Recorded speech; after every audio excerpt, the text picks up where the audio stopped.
Let's get to the Independence Square or the Black Star Square. Some few days to come, Ghana will mark 60 years of nationhood.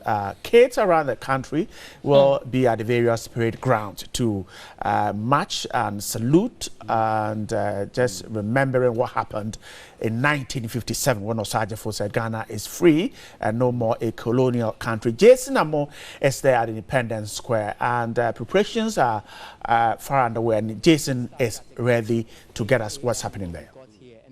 It's been an invigorating experience for me because almost everybody is here. The army, the customs, the police, the students, the pupils, everybody is here. And we even just had the traditional prayer as well. Rehearsals have been very active. I have with me Jefferson Saki, who is the spokesperson for the Ghana 60 Years On Planning Committee, to give us some more details. Good morning. Good morning. How are you doing? I'm doing very well.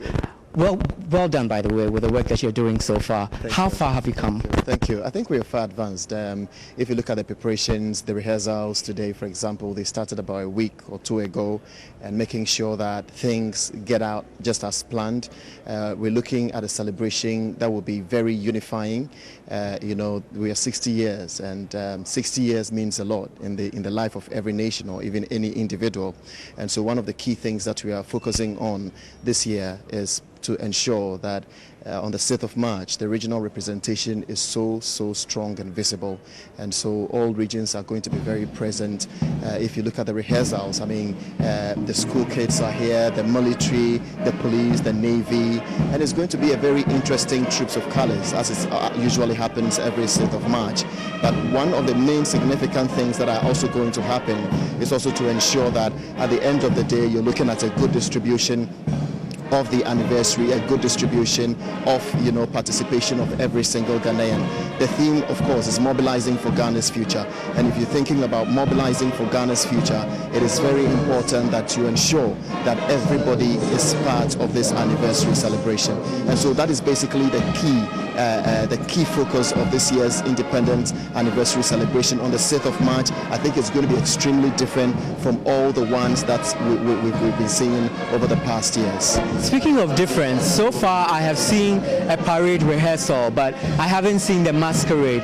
Is this year's activity going to miss out on the carnival experience as well? It is not. In fact, it's going to be very present and significant on the 6th of March. Remember, all the people who are going to be gathering on the 6th of March from the various regions are original people from the various regions. And that is to say that they are having their own rehearsals in their own regions.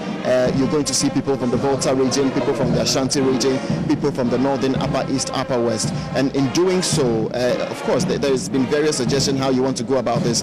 There's a probability, for example, that you could just gather people in Accra and make them represent, those regions. But you're not looking at that. You're looking at originality. You're looking at transporting people from the Volta region or from the Ashanti region or from the Northern region to be in Accra on the 6th of March to be part of the anniversary celebration. And so that is what we're looking at right now. 5 days to D-Day. What is left to be done? What is left to be done? Not quite a lot, because I can tell you for a fact that we are ready for the day. Initially, we extended invitation to all our neighboring countries, all members of the Economic Community of West African States, or ECOWAS. In fact, we've extended it now to all members of the African Union. And so you should expect a very strong representation of Africa during Ghana's 60th Independence Anniversary celebration. Remember that this is a country that has become the torchbearer of Africa. When we gained our independence in 1957, it became the hallmark, it became the trademark, it became that significant symbol for other African countries to realize that really the fight for independence is really possible. As long as Ghana, led by Dr. Kwame Nkrumah, has been able to achieve the independence together with the Big Six, we can also do it.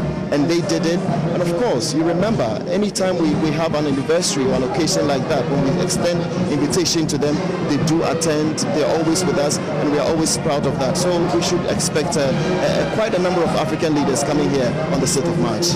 And was the committee able to meet its 20 million target in terms of funds that you expected to raise? I can tell you that it's been encouraging, and I've been saying this over and over again. But then again, you want to reach the target, right? So we can only keep calling on corporate Ghana to keep supporting us, to keep coming.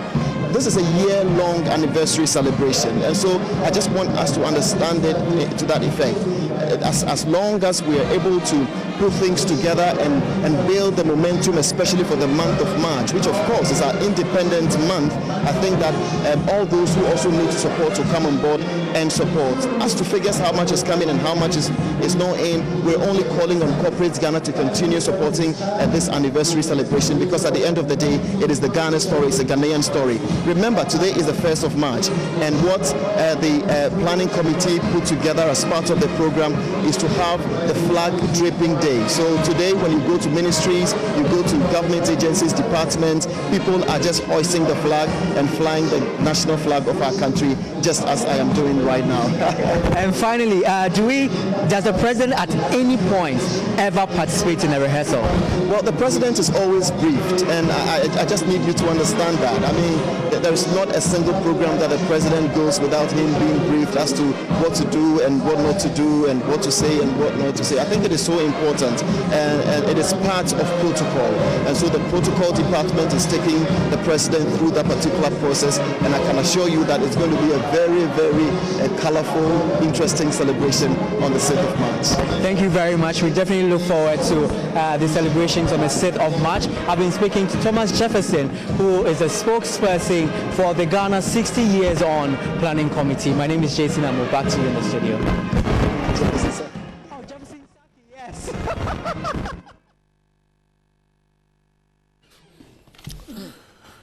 The evergreen Jason Amo there. Yeah. He asked about the money, 20 billion. Yeah, but encouraging. Jefferson says it's encouraging. When there's a new encouraging. currency called the encouraging currency. You know, parades like these are, you know, some of the things we miss for those of us who went to private schools. I never participated in this parade. I had a chance to do that from JSS 1, 2, 3. We had what we call their bind socks.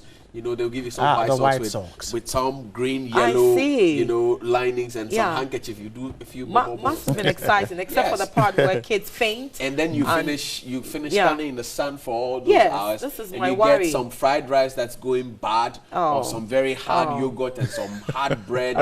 You know, this has always been my worry, because even, you know, grown-up men in the armed forces actually faint. Yes, you know, you may have even a concussion if your head hits the ground, and so I worry about our kids who fall off. Yeah, you know, they just stand and then they fall. Terrible. And that's they rush them into the ambulance. They give them glucose, a few, and then they're back. And that's why there's a need to the organizers to be precise about what they do. It should be the timing. Yes. Okay. Yes. Very brief. Let's make it brief. Okay. Within an hour and a half, we should be able to I think go when through President this. Kufuor came towards the end, President Mills rather, may he rest in peace, he decided to lessen the numbers so that the hours we spend there will be reduced. But I see the numbers are increasing again, and we need to look at it. You know. I would love to see more of the districts, the municipalities, the regionals taking these march pasts, because they would love to see themselves marching, okay, down there, not always to sit behind TV and watch what's happening in the crowd. GPRT and all of that, you know, with their pot bellies. Go to the district capitals, march there. I mean, communities should be able to organize their own independence parade. I think it's done. It's done across the country. Yes, it's just that we tend to focus on regional and at the stadiums. We tend to focus on what's happening in the greater area. But you know that some time ago the press were forced into a tipper truck. That was remember that ordeal. And I heard when Uhuru Kenyatta was our president. Our president, and Ghana was on the equator. But I heard GJA President Afel Money and Lloyd Evans is also a staunch member of the GJA. They were arguing on 3FM 92.7 about, I think they're gunning for president, GJA President. Okay. Right. They were throwing jabs at each other, you know, you That's have what not I done was, anything. well, I see. It should fix the problem of us standing in the tracks to. True. We I are not see. sand and True. stone. Anyway, True. if you want No, to get those your were story. sad days we don't want to Yeah. revisit. Yeah. We don't Where wanna- pressmen were manhandled and all of that. All right. This year we don't want to get it. Okay. But